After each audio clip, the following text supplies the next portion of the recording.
Dalam hal ini memang Mas Dani dan Mas Once ini suhu saya lah, ini senior yang sangat saya hormati. Yang pasti mungkin ada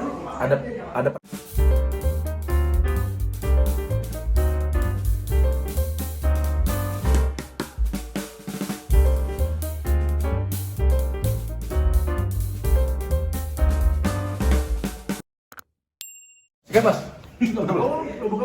Ya, gimana? Yan? Ya, Lo lihat konflik berdua nih Once dan Dani ini. kalau yang saya tahu sebenarnya jadi undang-undang cipta sudah mengatur setiap orang yang menyanyikan lagu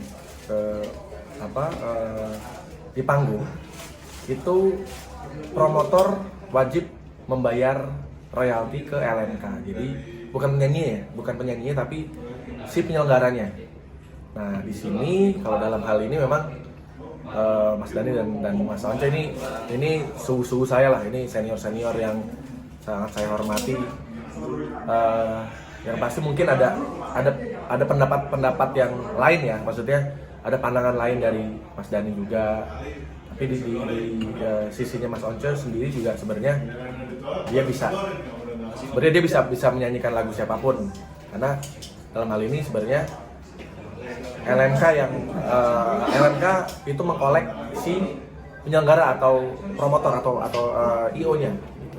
Tapi Rian sendiri ada nggak ada batasin nggak untuk lagu-lagu yang dinyanyikan orang lain? Nah gini, sebenarnya kan justru semakin banyak lagu-lagunya Rian itu dinyanyikan, bahkan The Massive sendiri ya, jadi kayak misalnya The Massive semakin banyak manggung, itu royalti yang masuk ke Rian sebagai pencipta lagu tuh semakin banyak, karena semakin The Massive banyak dipanggil sama promotor musik atau IO atau para penyelenggara musik. Jadi Rian sebagai pencipta lagu dapat royaltinya dikoleknya melalui LMK ya.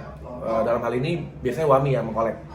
Terus si performernya, jadi Rian as a vokalis, Rama gitaris, Wahyu drummer, Rai basis, Kiki gitar itu juga dapat royalti juga.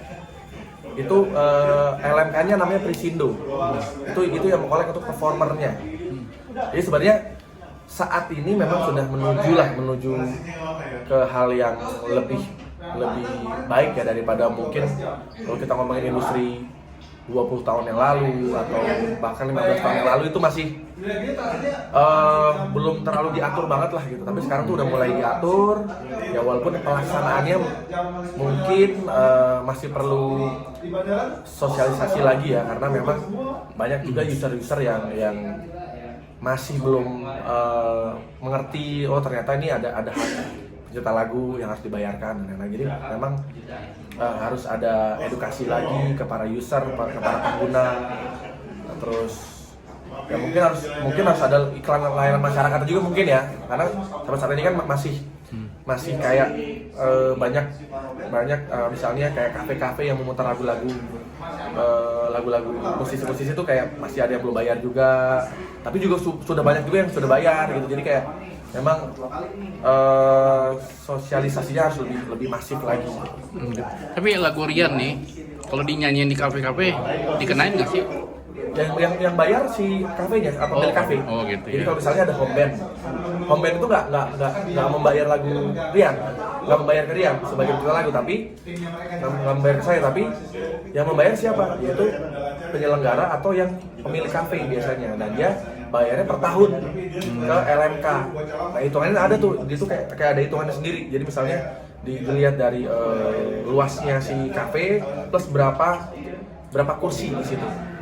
Tapi kalau lo lihat nih, Dani kejam nggak, sadis nggak sih ingin Once harus bayar?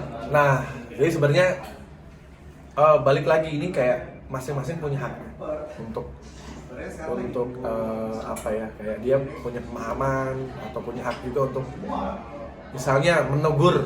Itu lagu gue, misalnya contoh ada orang yang nyanyiin lagu saya gitu ya, terus lagunya diganti-ganti liriknya, terus saya nggak suka, itu bisa kayak gitu, karena kan tetap ya punya hak yang, maksudnya itu sangat melekat ke pencipta ya. Jadi karya cipta itu melekat kepada penciptanya juga gitu. Jadi Kalau dalam hal ini memang aku tidak bisa terlalu banyak berkomentar karena mungkin ada hal-hal yang mungkin sangat pribadi juga yang mungkin aku juga nggak tahu apa gitu. Jadi sebenarnya saya yakin Mas Dani atau Mas Onco udah sangat paham sih dengan kondisi ini. Jadi sebenarnya kalau mau tahu lebih dalam memang harus tanya mereka sih gitu. Oke.